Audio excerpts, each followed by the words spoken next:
Sakura Avalon is the main character of the Cardcaptors series that lasted 3 seasons. She's the daughter of Aiden, who's the archaeologist and the university teacher, and Natasha, who sadly passed away when Sakura was only 6 years old. She's the younger sister of her older brother Tori, her best friend Madison, who goes to the elementary school with her, and along with Chelsea, Nikki, and Rita. Later, she meets Layla Mackenzie, who later became Sakura's substitute teacher. She's also friends with Julian, who's her older brother's best friend. Last but not least, she's the rival of Lee Showron, who's the descendant of the Clow dynasty and his cousin Meilin Rae. Little is known about Natasha's past life, but what is known is that in season 1 and episode 11 of the series, both she and Samantha were once best friends and they did everything together. But that was until fate came into play, when Natasha saw a baby bird that fell out of the tree. So, as any person would do, she climbs out the tree and put the baby bird back in its nest, just like what any kind person would do. But then when Natasha fell out of the tree, she landed on her future husband, Aiden. And of course, you know the saying, the rest they say is history, and Aiden and Natasha fell in love and got married. After Aiden and Natasha got married, that's when before long, Tori, who's Sakura's older brother, was born. Even though Sakura's date of birth remains unknown, but what is known is that she was probably born about a year or two after her brother. Before the end of the episode, it was later revealed that inside the jewelry box was a wedding bouquet that once belonged to Natasha once upon a time, when she and Aiden got married. Before Natasha passed away, she made her best friend Samantha a promise that if she ever has a daughter, she'll name her after her favorite flowers, which is cherry blossom. And that's how to this day Sakura has gotten her name. Sakura means cherry blossoms. And just like her mother, Sakura likes strawberries.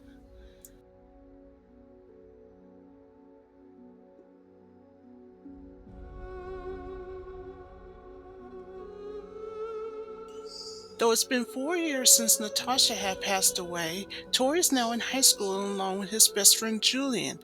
As for his sister, she now goes to the elementary school with her best friend, Madison Taylor, and along with all the other friends, Chelsea, Nikki, and Rita. Plus, even better, she's a cheerleader there. But one fateful afternoon, Sakura's life changed forever. Because earlier she learned from her father that she had discovered a strange book at the archaeological dig, but there's a problem. Neither he nor her brother could open it because it was sealed for some reason. So Sakura goes downstairs to the basement, also her father's study, and there she sees it, the exact same book she's been dreaming about previously before heading off to school earlier that morning. So when the seal broke for some unknown reason, she looked at the card that says Windy, which is one of the elementals. In fact, the Cloud cards has a lot of history in it. But she forgot one rule, that whatever you do, don't say his name because it'll bring dire consequences. But unbeknownst to her, she did just that. And when she said the card's name, by accident of course, that causes a chain reaction to let the Cloud cards go free. Well, except for one. Suddenly after that, she meets Kiro Barrels, the guardian beast of the seal.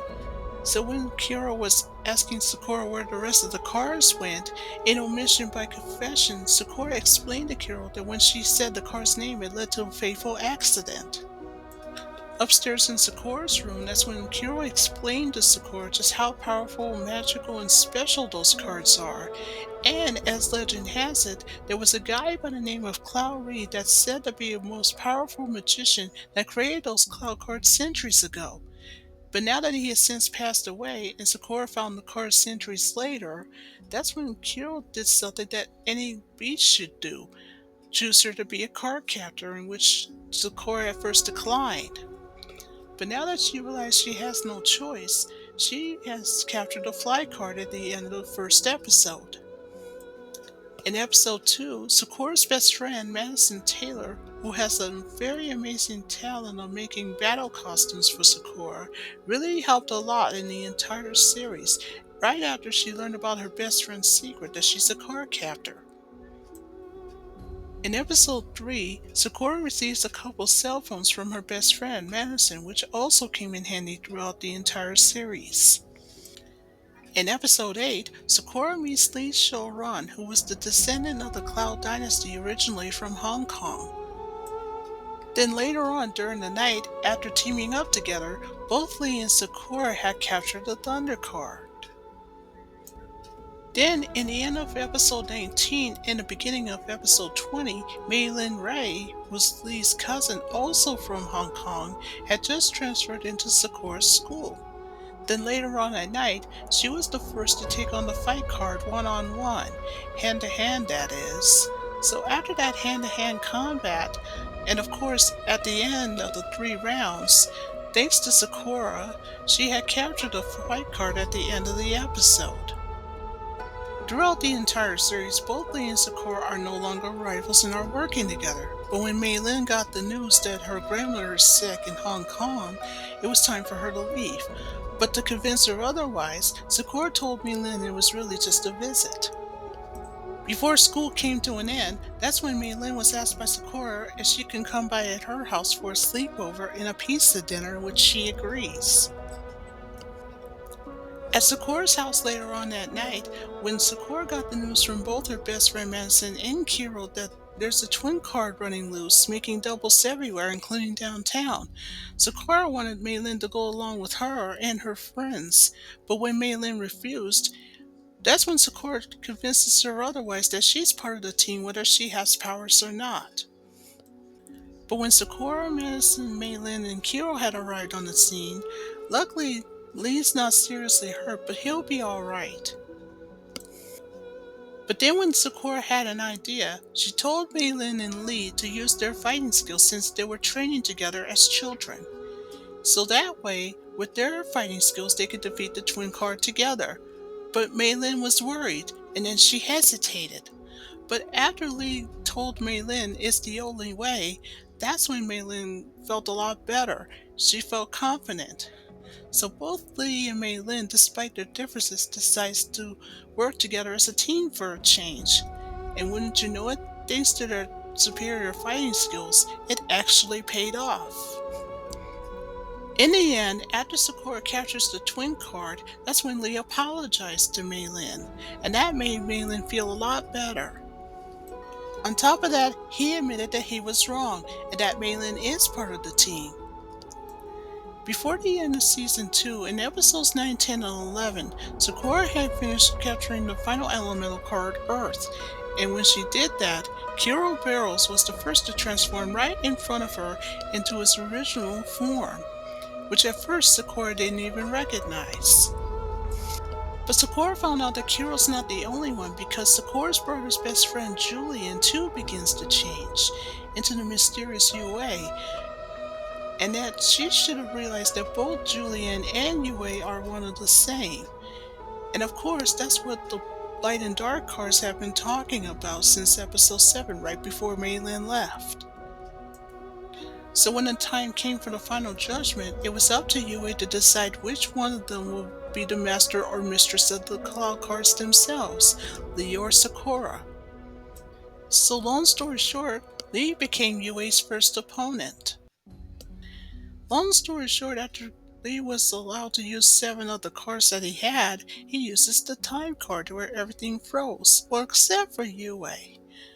But then when UA uses the power of time against Lee, that causes Lee to fail the final judgment. Then it was Sakura's turn, but little didn't Sakura realize that by the time she takes her turn, what she was dreaming about is about to come true. So on the radio tower, when Sakura was attempting to end it all by using the good card, that's when Kiro panicked. But he's a minute too late to do anything about it, and so Yue uses the power of violence against her, just like he did with Lee. But just when things are looking hopeless for Sakura, that's when Miss Mackenzie uses the moon bell. So when the moon bell disappeared, that's when Miss Mackenzie had told her that she was given one last chance. After Sakura had made it clear to Yui that the battle was far from over, she did something she's never done before, change her staff. Then the head of the staff changed from a bird to a star.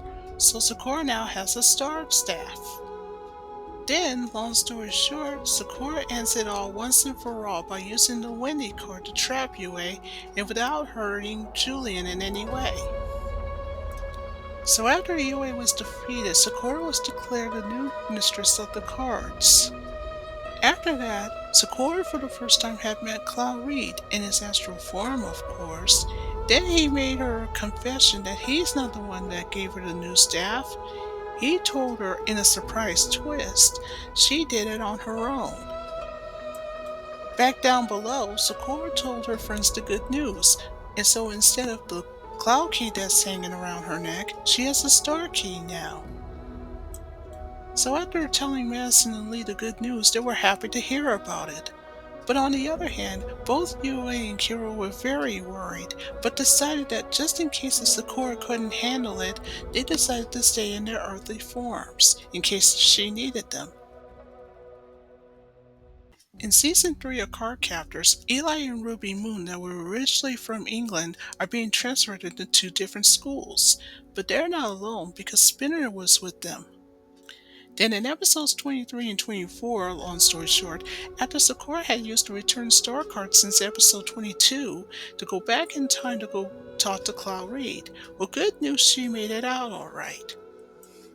Now Kiro, who was with Madison and Lee, they're not only happy to see that Sakura made it out alright, but now here comes the problem. When Sakura said that she had been to Eli's house the moment she went back in time, here comes a shocking surprise from Kiro. He told Sakura that neither he nor Yue had ever been to Eli's house. That's because for one simple reason, their memories had been erased. Then, long story short, after Sakura had transformed the last 6 of the cloud cards, including the 2 with a little help from Lee, including Yue and Kiro, Eli had congratulated her and told her that the star cards belonged to her and is hers alone. So sometime after school, both her best friend Madison, and along with Lee and Kiro went to Eli's house. So after going inside Eli's house, the 4 of them went inside the dining room where Eli, Ruby, and Spinner had surprised them. And that's when, in a surprise confession, Eli told Sakura that the reason why he's testing her and causing all these disturbances to begin with is because he wanted to make sure that she was the right candidate for the star cards that she now owns.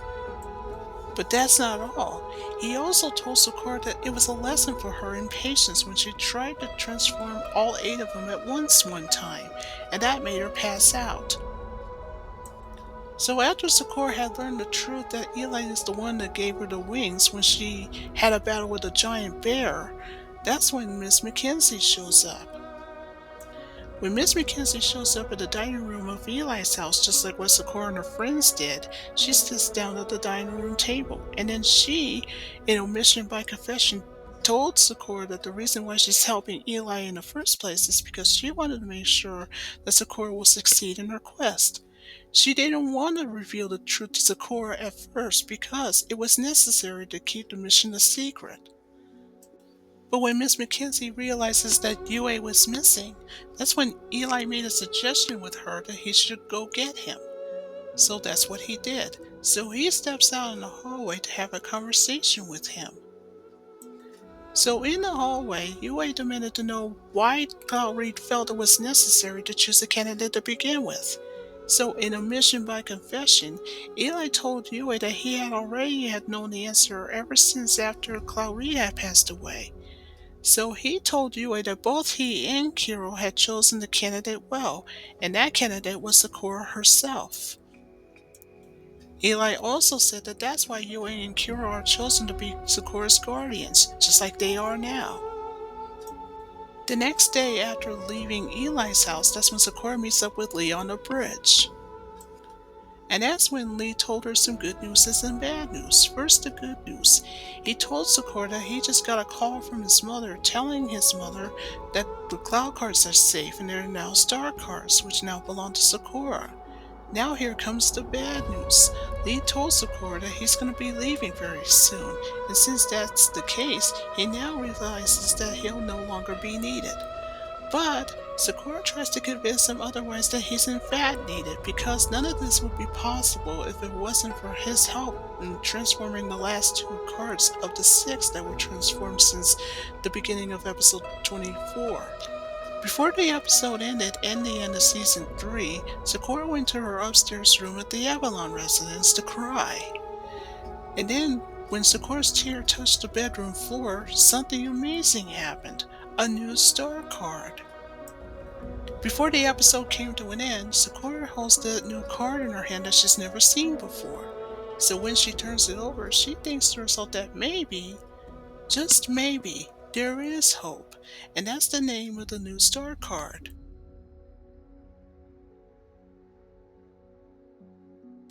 After the series came to an end, what Sakura's future held remains unclear.